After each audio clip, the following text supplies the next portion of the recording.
Hey guys, I am so happy to be sitting down with you today to have a chat, a very casual chat, because I have not outlined or planned this episode at all.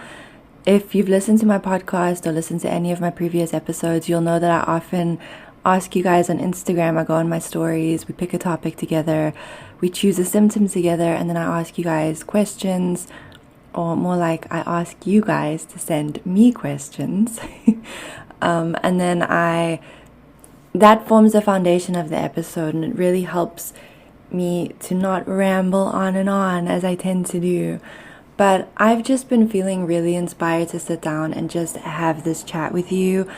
I wanted to just be casual. I wanted to feel like we're sitting down and you're talking to a friend, like we're friends. We just here chatting as friends. I didn't want to feel really confined as to what we talk about. I wanted to just let it flow and just see what comes out. If you're new, if this is the very first time that you're hearing my voice or listening to my podcast, I just want to welcome you. I always say this on Instagram. I really wish that I could just hug all of you guys. I wish that we could just get together, and who knows what could happen one day.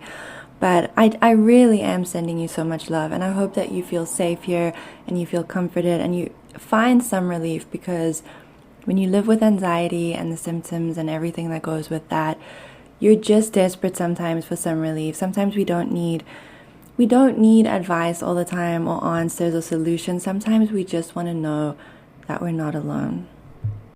So today I wanted to have a chat with you about health anxiety. I do have a previous episode where I talk more about it and my experiences, and that episode is really centered around giving you solutions, like things that have helped me that I shared with you to hopefully help you as well on your own journey. And I have a blog post on that as well. So this episode is not going to be about giving you solutions or steps on what to do to manage health anxiety.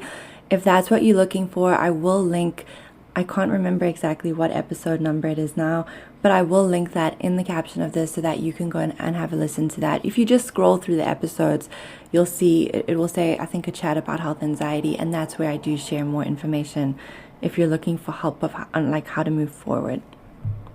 I can't really tell you the point of this episode other than just really hopefully providing some validation and just some comfort for you if you are struggling with health anxiety right now. Maybe it's a new thing in your life. Maybe you've been struggling for a little while. Maybe you've been dealing with it for years and you're just fed up, and you're just, here's the thing, when you have health anxiety, like, it's one thing to say, it's so hard dealing with health anxiety, it's so difficult, and then it's another thing to actually deal with it. And if you are listening to this and you deal with health anxiety, then you'll know that no words can really sum up how it feels to live with it. We can say it's difficult and it's hard. I prefer words like torturous, because it genuinely feels like you're living in hell when you deal with it every single day. But I don't think any words can truly sum up just how awful it feels. And I know that if you go through it, then you understand what I'm saying. And I think that's the issue when we're trying to explain it to people in our lives who don't suffer. People who genuinely love us and care about us and want to be there for us, but haven't experienced it. It's really difficult to try to explain to them how it feels. It's almost like they need to be in our bodies for a day, even though we wouldn't wish this on anybody. But it's almost like they would need to become us for a little while to genuinely know what it feels like and to really fully be able to empathize, because you honestly can't. Like, you can try to, like, they can try to be there for us, but if you don't live with it, you just don't know how it feels. And when I started suffering, I couldn't believe that other people had normal lives. I mean, I would talk to my friends and things, and I couldn't believe, like, I would wonder what it's like to just wake up in the morning and get ready for my day and go through my day and not be obsessing about something, not be thinking about a symptom, not feel the need to Google something every, like, honestly, it's an obsession. I would Google constantly. And I mean, you know how it is. It's you Google, maybe you get lucky and find some relief, but then you have to do it all over again. It's just that compulsive urge to just keep on looking for things to bring you that relief, which is very short-lived. I read through your comments all the time on Instagram and TikTok, because we've been growing on there as well. And I read your messages, and I can't get back to everybody. And I really do try to reply to as many of you guys as I can. But you know, when I'm reading certain messages and I'm reading through your comments and I'm reading stories of how some of you guys are exactly where I used to be, I always say that you are like I was you. So if you're going through health anxiety right now and you just feel like you're losing your mind, going insane, not able to live your life because all you're doing is thinking about your symptoms, and I was you. And when I read your messages and I hear your stories, it hurts my heart, because I know what it feels like. And I think in this episode, I was feeling really inspired to do this. Maybe a few days ago, I just thought to myself, I need to sit down and just talk to you guys about health anxiety with no advice or solutions, but just talk to you. Just let you hear my voice. Let you just hear someone talking about it who has been through it. Because sometimes that is honestly all we need. Sometimes just hearing about someone else's story would bring me comfort, and that was all that I needed. So I think that's just what I wanted to do today. I don't remember exactly when my health anxiety started. I know that I was a teenager. Like, I can't tell you it was on this date, on this day, and this year. But it was probably around, I remember starting to be kind of freaked out about things, maybe from when I was like 15, 16. And then the thing that set it all off for me was muscle twitching. That was probably that's the one symptom that I remember as being the main, very first one that kind of just set my health anxiety into motion. So I do remember quite clearly the day that I really started to worry about it. I was having lunch with my mom. This is when I still lived in Cape Town. If you're new here, I'm in Canada now. My accent is all over the place. People are always confused. They ask me, where are you from? Because if you hear South Africans, the accent is different. I've definitely picked up some Canadian along the way. So some words I say very South African and others are more Canadian. So it can be really confusing. But I am from South Africa. I was born and raised there. I was born in, just in case you know anything about South Africa, or maybe you're South African listening to this, I was born in Johannesburg, and then when I was still very young, we moved to Durban, and then when I was 9, we moved to Cape Town, and then when I was 19, we moved to Canada. I'm in Ontario.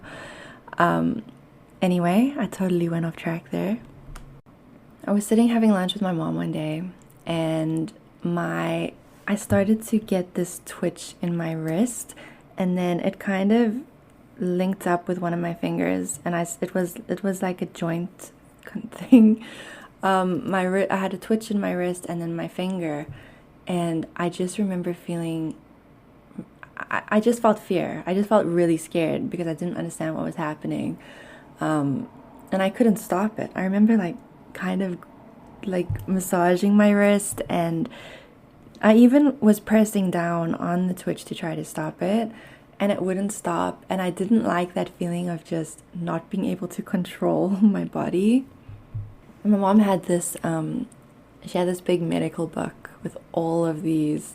It's a health anxiety sufferer's nightmare, this book. But as you know, when you worrying about something, it it doesn't matter. It's that urge to look it up just overrides everything. So this book was a freaking nightmare. The things in there were just awful. And it was a massive book. There were like a million different conditions and horrible, horrible things in there. But when I was having this twitch, I thought to myself, oh, that medical book, I'm sure it would talk about this. So I did what I tell you guys not to do, and I went and looked up.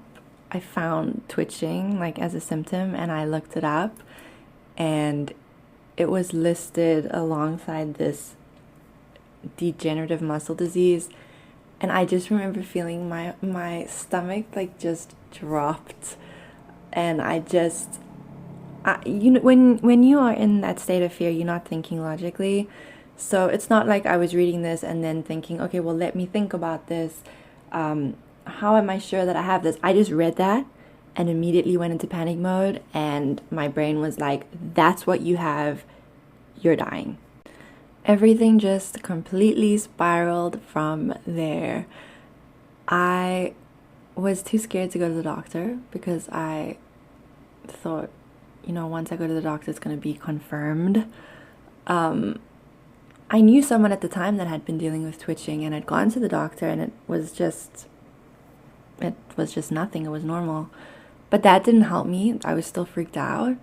The muscle twitching, it did not just stay in my wrist and finger though. I started to experience it in other parts of my body. And this happened right after I started to focus on it so much. I became fixated on that one twitch, and then suddenly I started experiencing twitching everywhere. And I mean everywhere.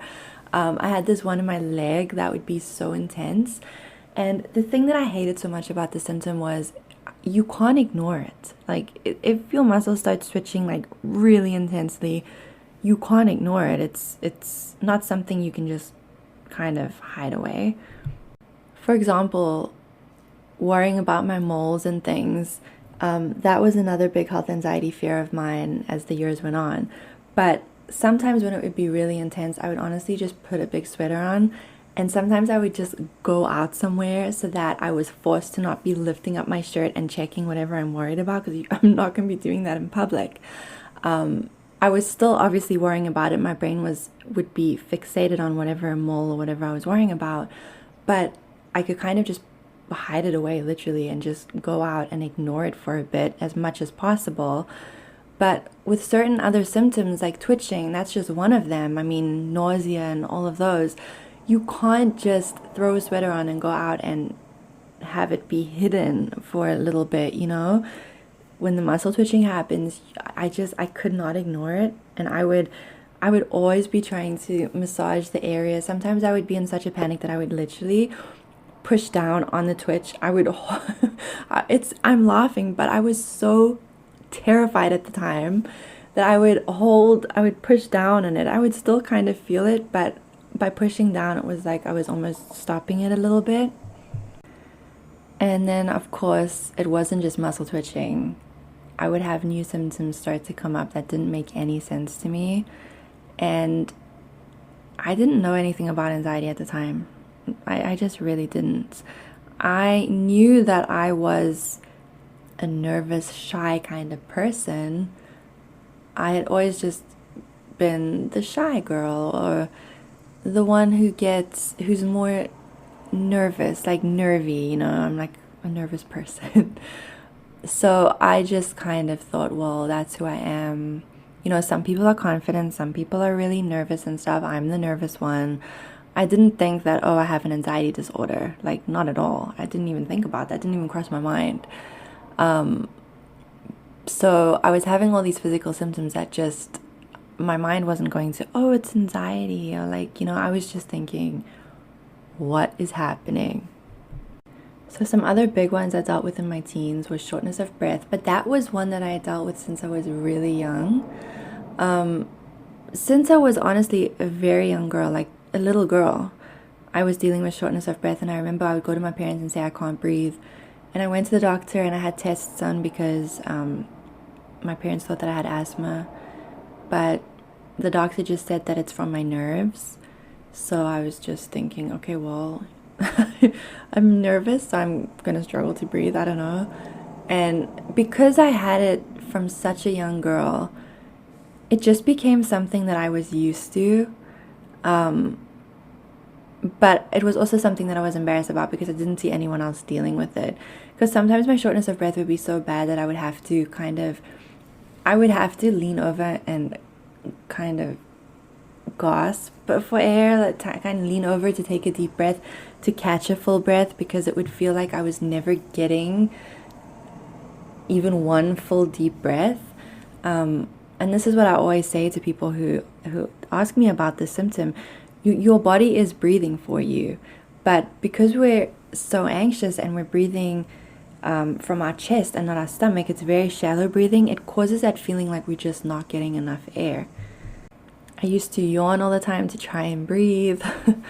And let me just tell you, I'm laughing, but it was horrifying, and I'm not trying to make light of it. I'm thinking back to how it must have looked like, because sometimes I'd be out somewhere and be in such a panic because I couldn't breathe, or in such a panic because my heart was racing.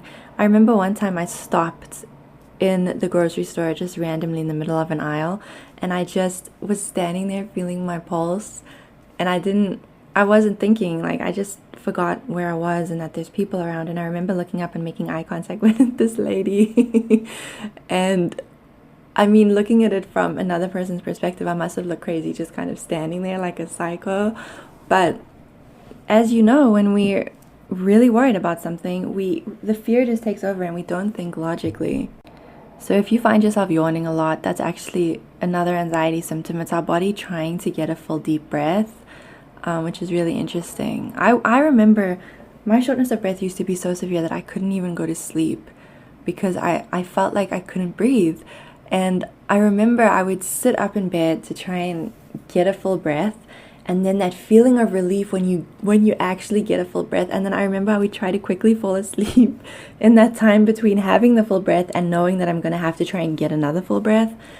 And if anyone's listening to this who hasn't dealt with shortness of breath, you may be like, what on earth are you saying, Tamron? But if you do deal with this one, I feel like that may make sense for you.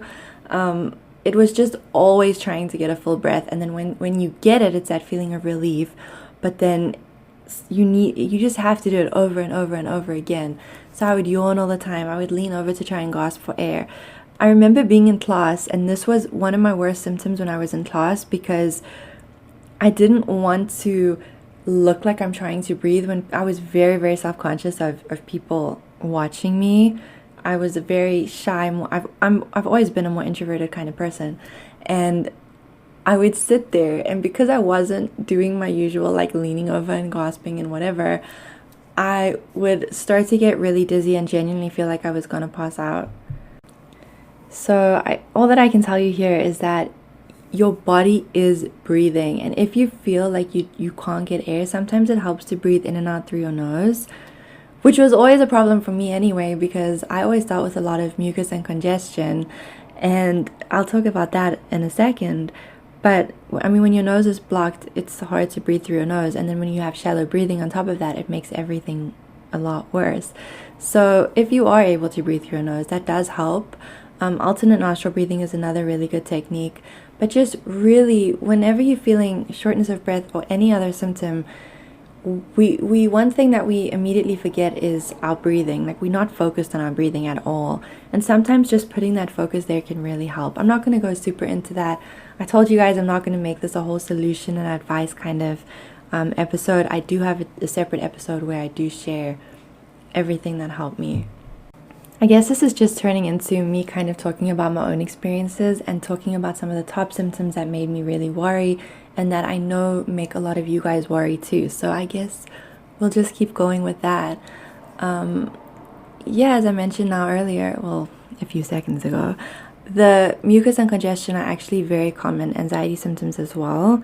When you're dealing with a lot of stress and your stress hormones rise, it creates inflammation in your body. And when you have inflammation, that's when your body starts to produce excess mucus.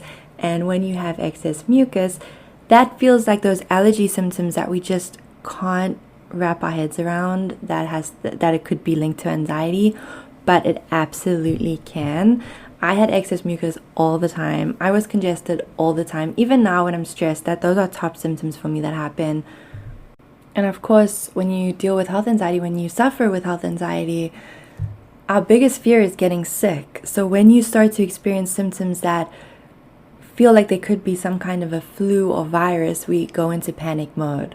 So when you're dealing with the excess mucus and the congestion and all the other symptoms that go with that make you think that you're getting sick, you do start to panic. So this is why it's so important to understand anxiety and what happens in your body when you're dealing with anxiety on a daily basis and all the symptoms that it can create. So when it comes to the excess mucus and the congestion and all of that, other ways that can affect you is with your throat. And I know that these are some top symptoms in our community. I know that a lot of you guys struggle with this. You have excess mucus, it's sitting in your throat, so it causes that feeling of, like I have a little bit right now actually. My stress and anxiety has been whoop, up and down, up and down. I go through a good period, I go through a down period. I know what's causing it though. I've been dealing with a lot of stress in my life over the past year and a half. So I know what it is. And that's why I feel like I'm able to get myself back into kind of like, I'm able to balance myself out a lot quicker now. But just because I have the up and down, when I'm going through a stressful period or something sets me off or triggers me, the mucus and like those allergy type symptoms are the top ones that come up, just as I'm dealing with right now actually. So when you have a lot of excess mucus in your throat, it can cause you to feel like you have something stuck in your throat, which naturally can cause a lot of panic, because the minute it feels like anything is constricting us and we can't breathe, I mean, I feel like a normal person would panic. I mean, we're normal, but you know what I mean. Someone who doesn't suffer would panic at that, surely. So when you have health anxiety, everything is just intensified. But the mucus can cause that feeling like there's something stuck in your throat. If you have a lot of allergy fears, then you see everything is connected and everything ties in. So if you have a lot of allergy fears, then you experience that feeling of something stuck in your throat. Your brain then starts to think, maybe this is an allergy, maybe you're allergic to something. And then your brain starts to, because this is what our brain does, our brain starts to look information. Our brain starts to look for information based on whatever we are focused on. So if we're thinking, maybe this is an allergy, our brain is going to quickly try to grab as many bits of information to confirm that to us. So immediately we'll start to think, what did I eat today? And if by chance you ate seafood or peanut butter or any of those foods that could cause an allergic reaction that some people are allergic to, or perhaps you ate something new that day, immediately your brain is going to fixate on that and you're going to start to think, well, I have this feeling in my throat, I'm really scared of an allergic reaction, I had that food today. And then that's when things start to spiral from there, because like I told you, fear is not logical. I mean, excess mucus in your throat can even cause your throat to be itchy. It can even cause you to have a sore throat when you constantly have mucus at the back of your throat. And it can be really hard to think to ourselves, well, I actually have a sore throat and an itch in my throat. How can this be anxiety? I don't understand. And of course, I have to be very careful always because I'm not a doctor. Sometimes people will comment on my posts that are new to our community and they'll say, not everything is anxiety, you really should have this checked out by a doctor. Like, you don't know for sure. I understand, and that's why I always have to say, I'm not a doctor. I can't diagnose you, and it is really important, if there's anything that you're worried about, to go to your doctor. But everything that I talk to you guys about, everything that I post, all the videos that I make, the podcast episode, everything is related to anxiety. I'm not talking about any other conditions. I'm only talking about anxiety.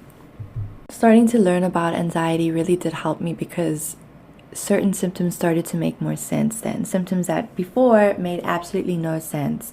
The minute I started to understand what stress hormones do in the body, how they increase inflammation and contribute to symptoms, things started to make sense to me.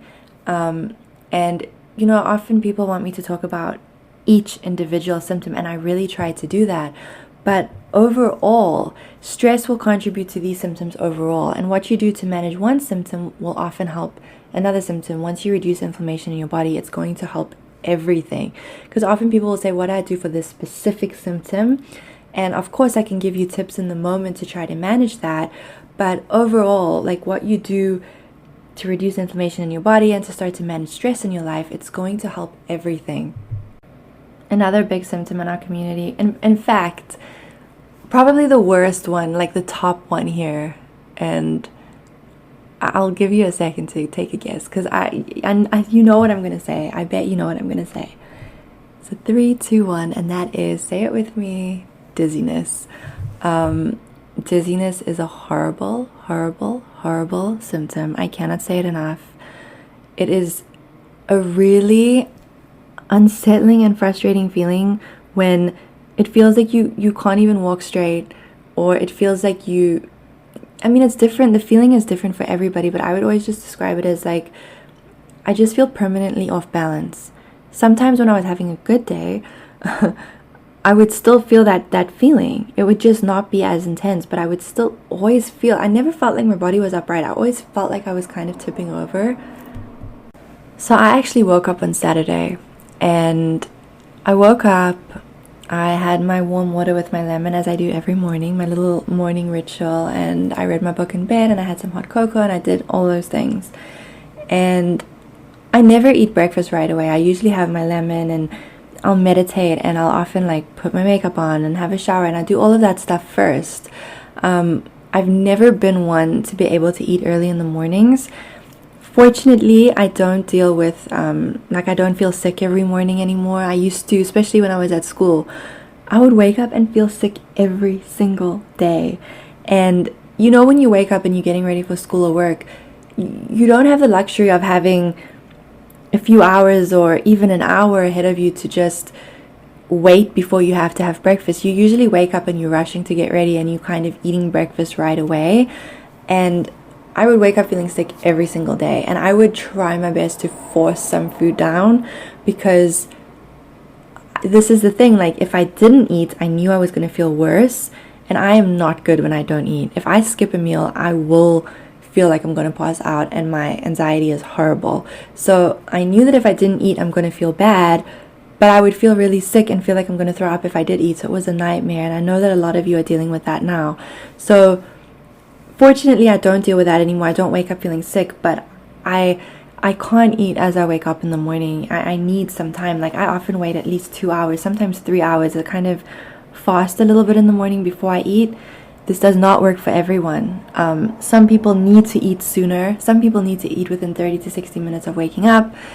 But everybody is different. I really struggle when people are like, this is when you should be eating. This is exactly what you should be doing. We are all different, and what works for you may not work for me, and vice versa. So on Saturday, I woke up and I did my usual little routine, and I was feeling okay. And then maybe 2 hours after waking up, I started to get extremely dizzy. I had just done a meditation, and I remember I was sitting on the floor on my little cute meditation pillow that I have. And I had just finished my meditation, and I was just kind of looking, I was doing something on my phone. And as I looked up, I put my phone down and looked up, and I was going to stand up and go have breakfast and whatever, I felt super dizzy. It was horrible, and I did have a little panic, I did panic a little bit in that moment, because I was just so dizzy, and I thought that I was going to pass out. So the first thing that I thought was, maybe it's because I haven't eaten yet. I don't usually get that dizzy unless I wait a really long time, but that was the thing that I thought, maybe I just need to eat something. So I wasn't even really that hungry yet, but I went and I made myself some oatmeal. I have oatmeal every day. I'm really boring. And while I was waiting for it, I was sitting there having a banana, because I thought maybe that'll balance out my blood sugar and help me right now, because I really felt horrible. It felt like it helped a little bit, not really. So I thought, okay, let me eat my oatmeal and see if this makes a difference. So I had breakfast, but the whole time I was eating it, I was so dizzy. And it just reminded me of all those times I used to be so dizzy. And I was just, like I tell you guys, I was, sitting with it. I kept trying to reassure myself that I'm okay. And I was really trying to focus on my breathing. And I had my breakfast, but I still felt horrible. And I was trying to walk, but it was really bad. I haven't had a dizzy episode like that for a while, actually. And then I remembered, because I wasn't thinking in the moment, I was just so panicked that I was dizzy, but I took a moment and thought, okay, let me think about this. What could be contributing? Has something super stressful happened in the last 24 hours? And no, it hadn't. So then I remembered the day before I had cheese. And I am lactose intolerant. I'm not going to tell you that I never eat cheese, because that would be a blatant lie. But I try my best to stay away from it because it just does not agree with me. But usually, if I do have cheese, my tummy won't feel good, and it will affect me in other ways.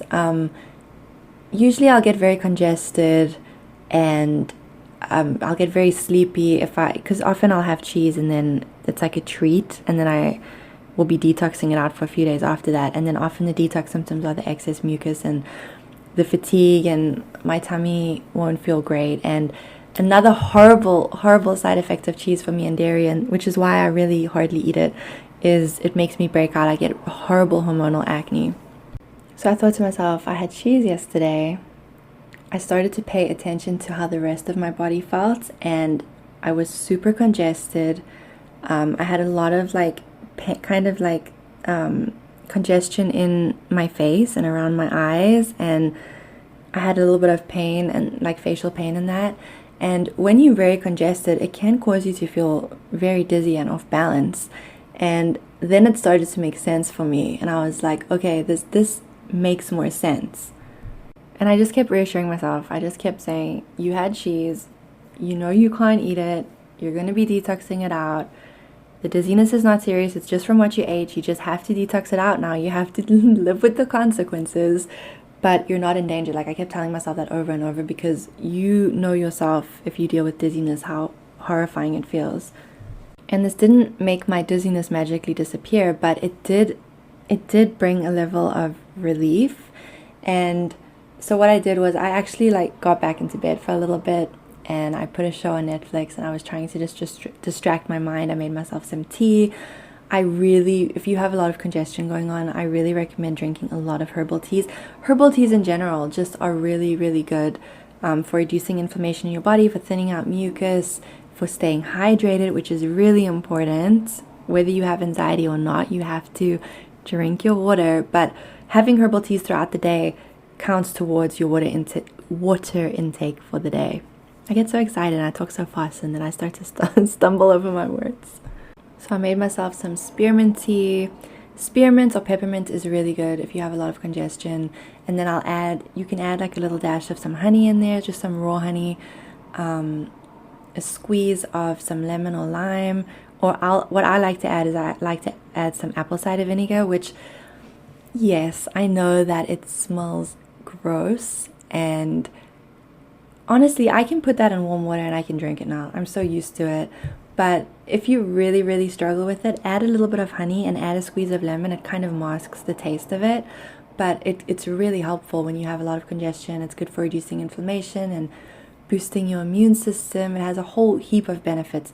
That is something that I would allow you to Google. So if you want to Google about the benefits of apple cider vinegar, then go ahead.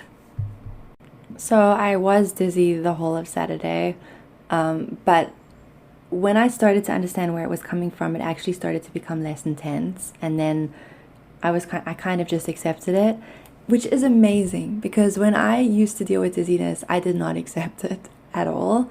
And when we panic about something, and as I've told you guys, when we put our focus there, it only intensifies it, because that's all we're focused on. It's like if you're sitting right now and you start to think about a specific section of your body, or someone tells you that they itchy or something, you start to feel that too. Or like, for example, if I'm sitting here now and I start to put all of the attention on my left foot, and I'm just focusing on my left foot, you can start to feel sensations there. Or whatever body part you're thinking of, you can start to feel sensation in that area, because that is how powerful our minds are. So if there's a specific symptom that you're dealing with, and you're focusing on it, like for example, you have a muscle twitch happening in your arm, and you just, that's where your brain is going all day long, it's going to intensify. A friend of mine, I actually remember she told me this a few years ago. She used to get a lot of twitching, like eye twitching, and that, oh my god, eye twitching, facial twitching. I remember I had such an intense eye twitch and I was in a panic. I don't even know what I thought it was, but I just thought I thought it was something really serious and that something terrible was going to happen. And I would I would stand in front of the mirror and look at myself in the mirror, and I would just like stand there and watch and wait for it to come. And when it would twitch, I'd like go into meltdown mode and go, oh my god, and I'd like hold my eye, because that's what I always did with twitches. I would hold the area and pray, and then I would like cautiously pull my finger away and look in the mirror, and it would have stopped, and I'd be like, oh my god, thank god. And then it would go crazy again, and I would be like, oh my god, and like freak out. And I'm laughing, but I was not laughing at the time. I was freaking out.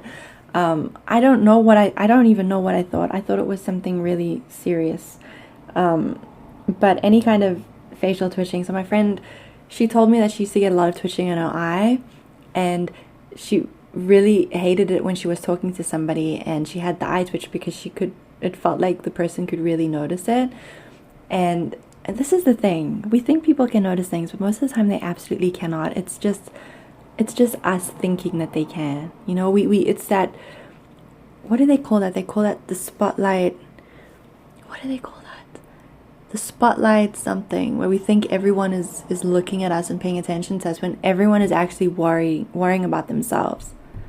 So she told me that she used to put all of her attention on like her knee, for example, and just like try to pretend like she was moving the twitch to a different area so that she could have the conversation and the twitch could die down. Of course this won't work for everybody, but I mean, you could give it a try. It's just really interesting to me how when we put the focus on something specific in our body, we will feel something there, because that we have to give our brains credit. Like our minds are incredibly powerful. So I said I'm not going to give any advice in this, but one thing that I will say, and I am absolutely not amazing at this. On my good days, I am good at it, and then on my bad days, I find myself really struggling with it, but I have that awareness, so I really try to come back to it. And so, you know, we hear about people talking about, you know, positive self-talk and all of that, and listen, like, it's great, but I know it's difficult. It's really difficult. Trying to think positively alone is not going to help you manage your anxiety. Maybe, I can't say it can't, like maybe it would. Maybe for one person that absolutely would be the thing. But just trying, like when people say, you know, think positive thoughts and you'll be fine, that by itself is probably not going to help, because I tried it for many years and it did not help me. When we are in that spiral of fear, it feels like our brain is against us, and it's really hard to get into a positive mindset. But just trying to be aware and trying to, they call it delusional self-talk, where you say things that maybe don't feel true, but you say them to yourself anyway. So when I was in the mid, like say for example, you're in the midst of panic and you feel like you're going to die. That's how you feel. Your brain is like, you're dying, you're in deep shit, you're in trouble. The delusional self-talk would be telling yourself, I'm safe, which you are, but I guess it's delusional in the sense that you don't feel like you are. Like, it feels like it's absolutely not true. I feel like I'm going off on a complete ramble here. I hope you're still with me. The point that I'm trying to get to is, just because you don't feel a certain way, or just because you don't see something specific in your life, doesn't mean that you shouldn't pretend that it's already there. So, and this is getting kind of more into manifestation, and I don't want to get too deep into that here. I know not everyone is into that, and that's not what this episode is about. But I do just want to touch on it. We have to pretend something has happened before it's even happened. So you have to just try to talk kindly to yourself. Just try. Like just if you have that awareness that you're talking negatively to yourself, it's easier to come back to trying to change that into a more positive way of talking. So saying things like, I am healing, I am safe, I am so healthy, I'm feeling so much better, I can't believe how much better I'm feeling, and I'm so grateful. Even if you're feeling absolutely terrible, just remember, your brain picks up on what you're telling it. So whatever you tell your brain starts, just like I said earlier, your brain starts to look for pieces of information to kind of validate that. So the more you're telling yourself, I am healing, your brain is going to look for things to kind of confirm that, and you're going to start to notice more positive things coming into your life. And like I said, I'm not perfect at this. It's an effort. I have my good days, like today feels like a better day for me. So it's a lot easier for me to do that versus a day that I'm really struggling with depression or really in a spiral of health anxiety, and it's a lot harder to do that. Just try your best. Just try your best. The first step, as I always say, is awareness. So when we're in that spiral, we often don't even realize how we're talking to ourselves until we watch a video where someone is like, have you paid attention to how you're talking to yourself lately? Start paying attention to how you talk to yourself throughout your day. And then you are like, oh my God, wow, I'm actually really horrible to myself. So the very first step is having that awareness and actually realizing how you're talking to yourself. With health anxiety, we say things like, I'm dying, and I give up, and I don't want to live like this anymore. And we say all these things to ourselves. They run on a loop through our minds all day long. So having that awareness means just knowing that you're actually doing it and then trying to change it. And I've had days where I am just like really, because I suffer with depression, and I have some really seriously low days where I'm just in a terrible mood too. Like I'm just in a bad mood. But because I have that awareness now, it's almost frustrating at times. I'm like, I have that awareness. I have to try to turn it around. So even when I'm depressed, I'll find myself saying, I'm feeling better. I'm feeling happier. I'm feeling calmer. I'm grateful. And like I find myself doing that now just because I have that awareness. But don't put the pressure on yourself. Just do the very best that you can. But just having that awareness, like just paying attention to how you're talking to yourself with your health anxiety throughout the day can really be, it can really help you in your journey forward. So I actually just went and grabbed my phone, and I see we actually have a heat warning. I get weather notifications on my phone because I'm such a geek. I've always had this obsession with needing to know when it's gonna storm and like be extra hot, so I'm prepared when I go out, because the heat makes me very anxious. And trust me when I tell you, it is a hot one today. It is really hot. I actually need to go out to get a few things, and I'm just like, But my tip for that is to put water bottles in the freezers to freeze some water, and then carry the frozen water bottles with you. I will literally put them on my neck and on my pulse points, and I do not care who's even looking at me, because I do not do well with the heat. So there's a tip for you. So I actually grabbed my phone because I wanted to talk a little bit more about symptoms. I hope that you guys like these long episodes, by the way. We're already 40 something minutes in here. I actually would really love to hear from you and have you guys let me know if you like these long episodes. Because usually I would end it off about now, but I feel like I want to talk a little bit more about symptoms. In particular, health anxiety symptoms, or symptoms that trigger our health anxiety. So blood pressure fears are a big one. I just want to kind of, bring some comfort over these symptoms for you guys. It's very normal to worry about your blood pressure when you have anxiety. Your blood pressure can spike when you're anxious, but it's just a temporary spike. When you go to the doctor, it's very important to tell them that you have anxiety before having your blood pressure taken. Trust me. I've seen a reading on mine before that was insane, and the doctor's reaction only made me panic more.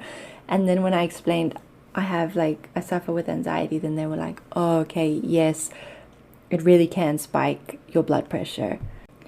the trouble is that not all doctors fully understand anxiety, or not all doctors are extremely helpful when it comes to us trying to explain that we have anxiety and all these symptoms, and if a doctor says to you, oh, that doesn't sound normal, or they're looking at something weird, that's when you start to panic. So this is why I try to share so much with you guys. But I'm telling you that blood pressure fears are very common with anxiety. I had such an intense reading once. I don't remember the exact reading, because I know some of you guys are going to ask me that. I don't remember, but I'm telling you, it was insane. And they were worried about it, which made me worried. And then they were like, okay, we're going to let you calm down for 5 minutes and take it again. And in those 5 minutes, I was panicking so badly. I could not calm down. I was like, oh, trying to breathe. It was not working. When they took the reading again, it was worse. And yeah, it was just not a good time. So it is important. Sometimes when the doctor wants to take your blood pressure, they'll want you to do it at home or something when you're a lot calmer. But I mean, even then it can be a problem. But if you go to the doctor for anything, or have to have just like a regular checkup or whatever, just let them know that you have anxiety. It's called white coat syndrome, by the way. It's when some people, it's just at the doctor when their blood pressure spikes, but anxiety can cause your blood pressure to spike temporarily. Head pressure, head pains, daily headaches, because then we start to worry about things like brain tumors and all of that. I've had what have I not experienced here?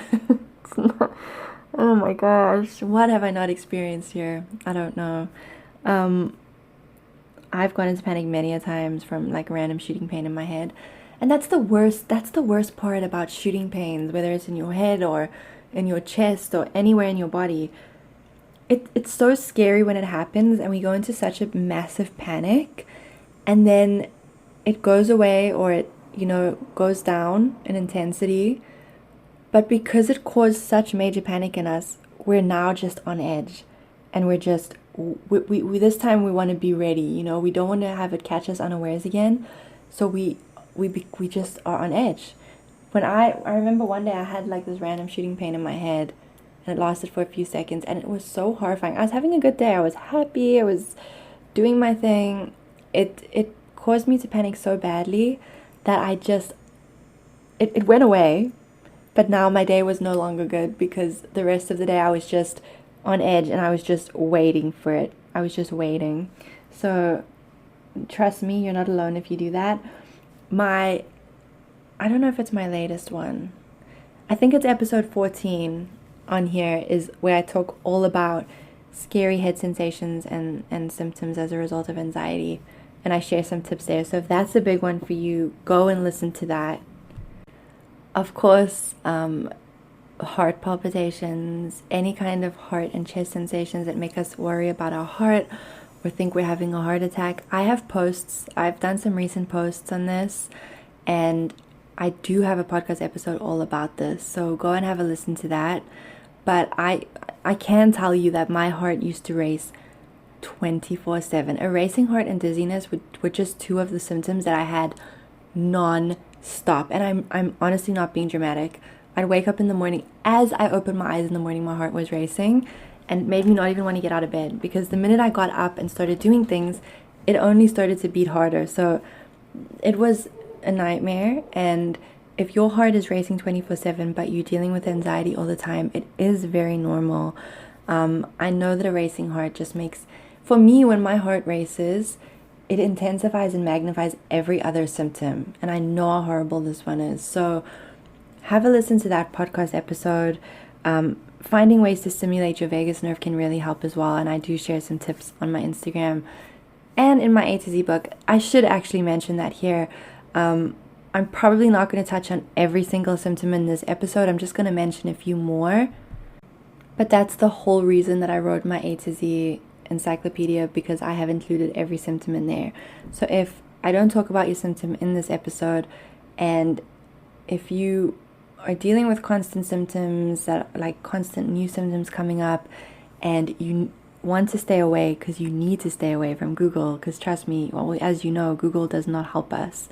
I wrote my A to Z book for anyone who suffers with health anxiety or just wants to learn more about their anxiety without going into major panic.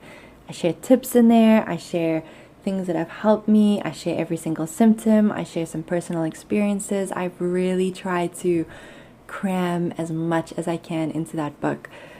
It's an ebook right now. I know I've had so many questions from you guys asking me when is the physical copy coming out, and I can tell you that it's being worked on as I'm speaking to you right now.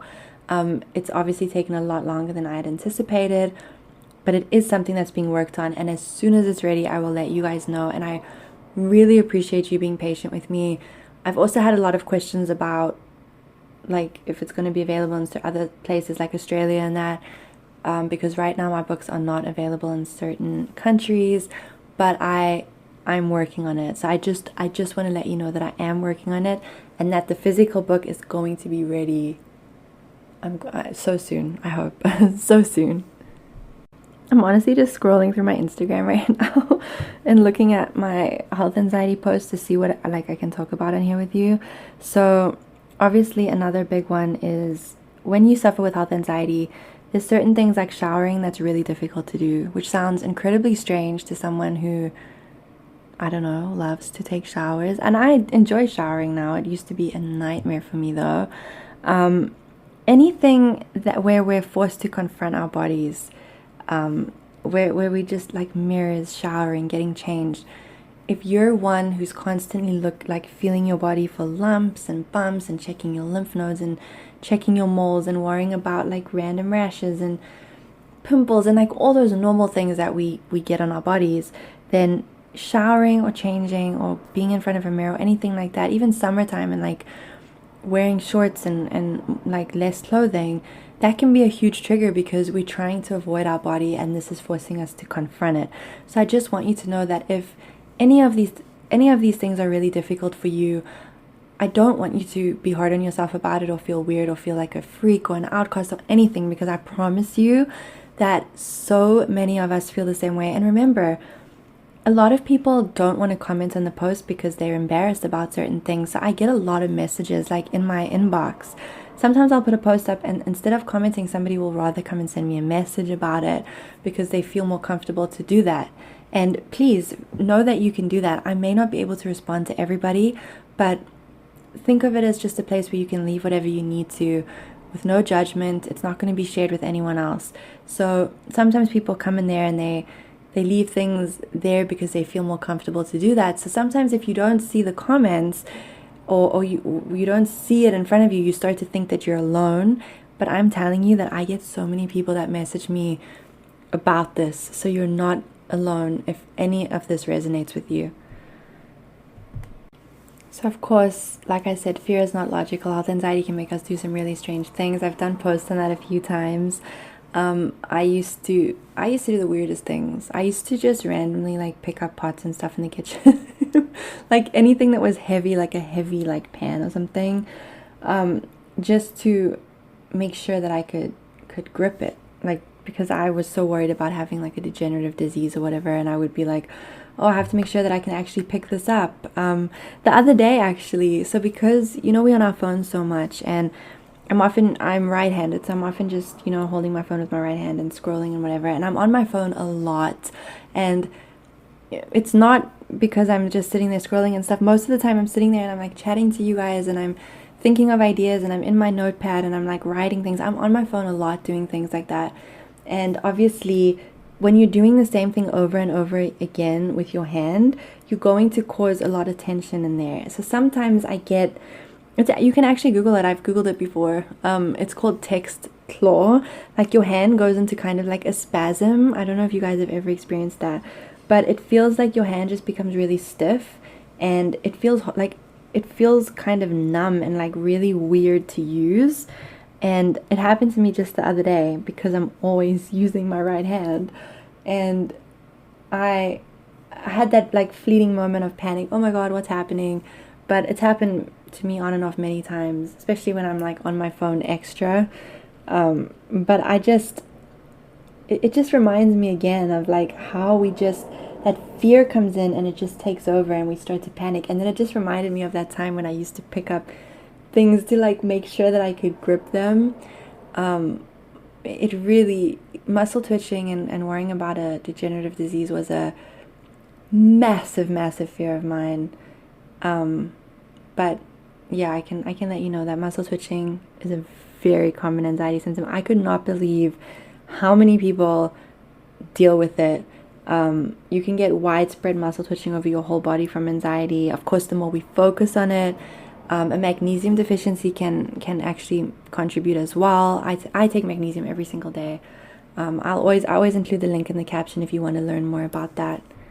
Lack of sleep, caffeine, all these things can contribute to muscle twitching, especially like eye twitching and any other symptom. Caffeine, alcohol, lack of sleep, processed foods, anything that we know isn't really good for us can really create internal inflammation and intensify any of the symptoms.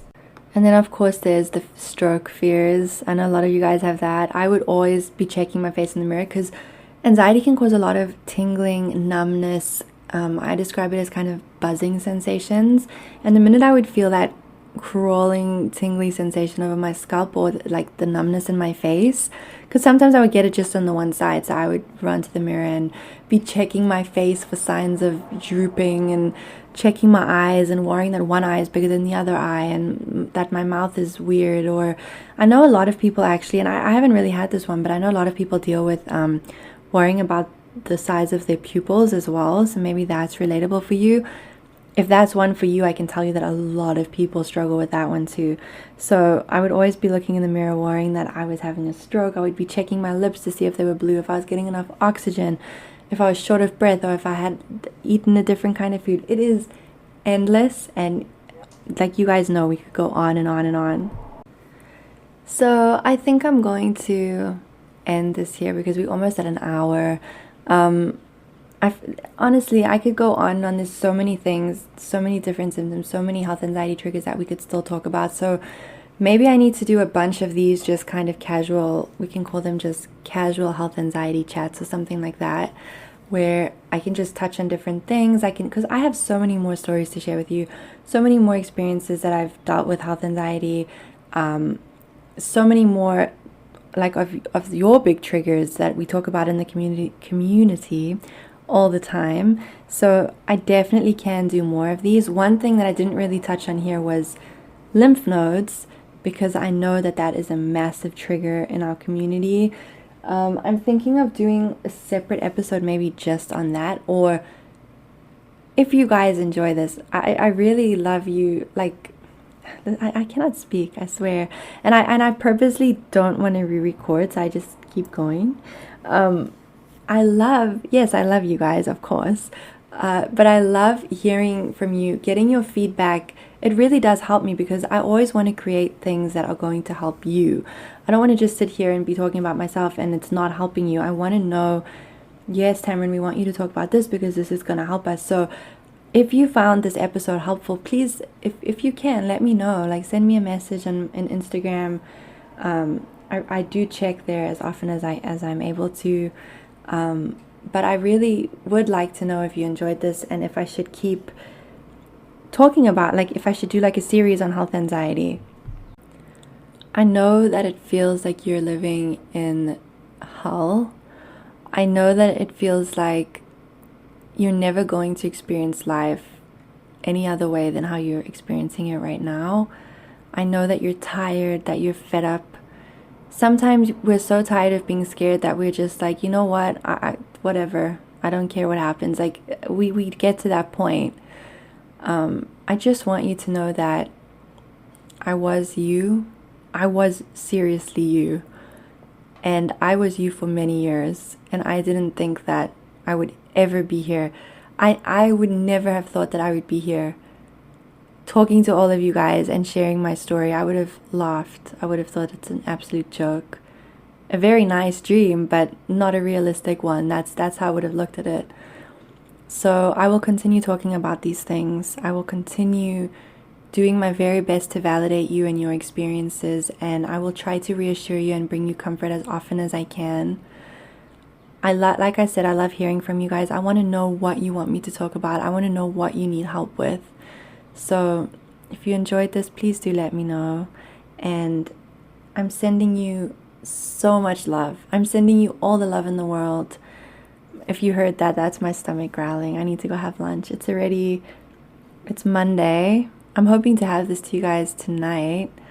It's 3:42 and I ended up rambling on for a lot longer than I thought I was going to. So I haven't even had lunch yet. So I'm gonna go eat something. I am sending you big hugs. You guys are amazing. You are not going to feel this way forever. No matter what your brain tells you, you are not going to feel this way forever. What do I always tell you guys? One day at a time. Don't think about tomorrow. We don't have to think about tomorrow. Why do we have to think? We can think about today and we'll worry about tomorrow. Okay? I'll talk to you guys soon. Have a beautiful day, a beautiful evening, wherever you are in the world. I love you guys. Bye.